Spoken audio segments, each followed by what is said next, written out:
మీ అన్నయ్య బావని కిడ్నాప్ చేయటం వల్లే నా పెళ్ళి ఆగిపోయే పరిస్థితికి వచ్చింది అంటూ శ్రీవల్లి ప్రేమని అన్న సంగతి తెలిసిందే. ప్రేమ బాధతో వెళ్ళి పనుకుంటుంది. ప్రేమని పొద్దున్నే నిద్రలేపడానికి ధీరజ్ ప్రేమ కోపాన్ని ఎలాగన్నా పోగొట్టాలి అంటూ కాఫీని తీసుకొని వస్తాడు. ఆ కాఫీ స్మెల్ను ముక్కు దగ్గర పెడతాడు. వెంటనే ప్రేమ లేచి కూర్చుంటుంది.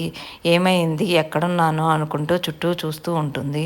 ధీరజ్ ఏమైంది, నేను ఎక్కడున్నాను అంటుంది. వెంటనే ధీరజ్ ఎక్కడున్నావో నువ్వే చూడు, ఇంట్లోనే ఉన్నావు, ఎక్కడా లేదు అంటే, లేదు లేదు నాకు కాఫీ స్మెల్ బాగా వచ్చింది, అందుకే నేను చూస్తున్నాను, ఎక్కడి నుంచి వచ్చిందో నాకు అర్థం కాలేదు అంటూ చెప్తుంది. ధీరజ్ ఆ కాఫీని తీసుకువెళ్ళి శ్రీవల్లి ముక్కు దగ్గర పెడతాడు. శ్రీవల్లి కళ్ళు మూసుకొని ఆస్వాదిస్తూ ఉంటుంది.